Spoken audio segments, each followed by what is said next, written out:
Resources are allocated efficiently and in the social interest when they are used in the ways that people value most highly. We are now going to see whether competitive markets produce the efficient quantities. We begin on the demand side of a market. First, let's see the difference between value and price. In everyday life, we talk about getting value for money. When we use this expression, we are distinguishing between value and price. Value is what we get, and the price is what we pay. The value of one more unit of good or service is its marginal benefit. We measure marginal benefit by the maximum price that is willingly paid for another unit of the good or service. But willingness to pay determines demand. A demand curve is a marginal benefit curve. Let's look at the demand curve. Lisa is willing to pay $1 for the 30th slice of pizza, and $1 is her marginal benefit from the slice.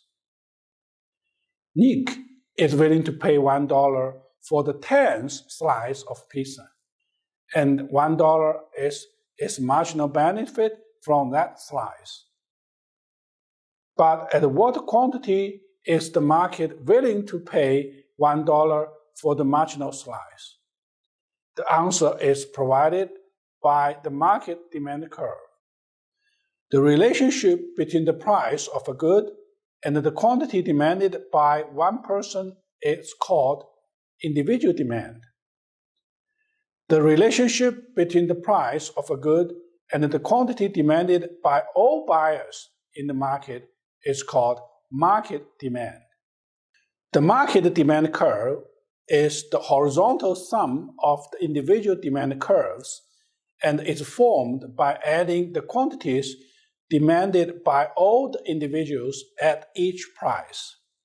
The right chart illustrates the market demand for pizza if Lisa and Nick are the only person in the market. For Lisa and Nick, their demand curves are their marginal benefit curves. For society, the market demand curve is the marginal benefit curve. We call the marginal benefit to the entire society marginal social benefit.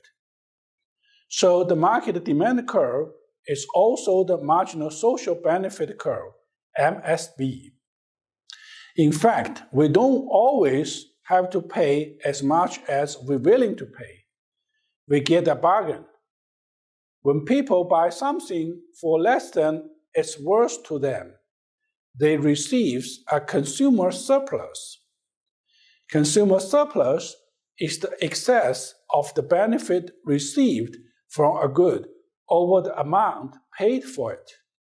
We can calculate consumer surplus as marginal benefit or value of a good minus its price, summed over the quantity bought.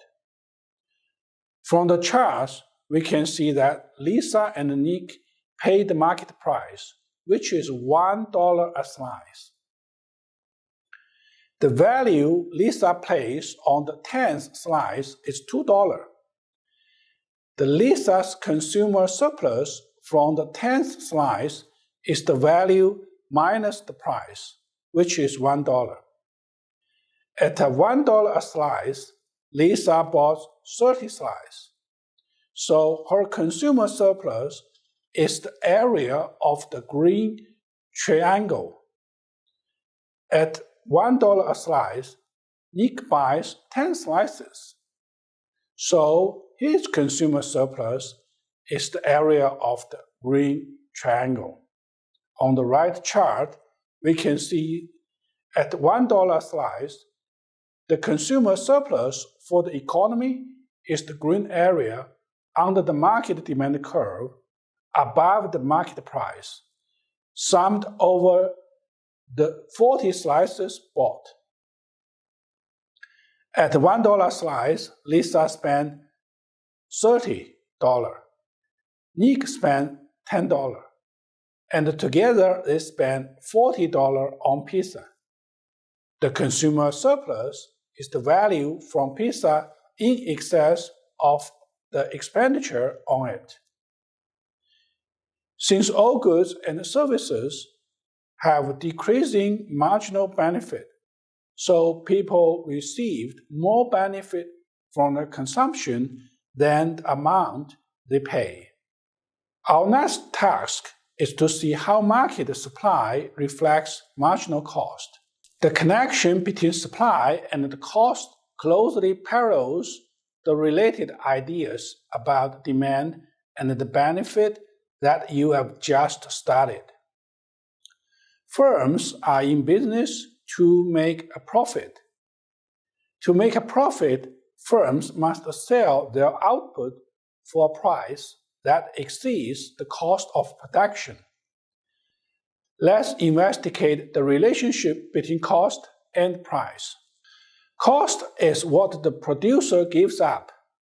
Price is what the producer receives. The cost of one more unit of a good or service is its marginal cost. Marginal cost is the minimum price that a firm is willing to accept. But the minimum supply price determines supply. A supply curve is a marginal cost curve. Maria and Max are the only producers of pizza. At $15 a pizza, the quantity supplied by Maria is 100 pizzas. At $15 a pizza, the quantity supplied by Max is 50 pizzas. This shows the relationship between the price of a good and the quantity supplied by one producer, which is called individual supply. The relationship between the price of a good and the quantity supplied by all producers in the market is called market supply. The market supply curve is the horizontal sum of the individual supply curves.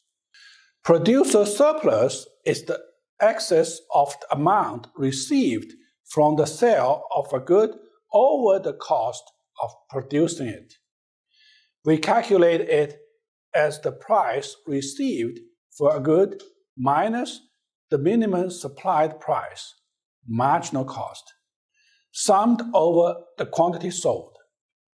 On a graph, producer surplus is shown by the area below the market price and above the supply curve, summed over the quantity sold. Maria's supply from the 15th pizza is the price minus the marginal cost, which is $5. At $15 a pizza, Maria sells 100 pizzas.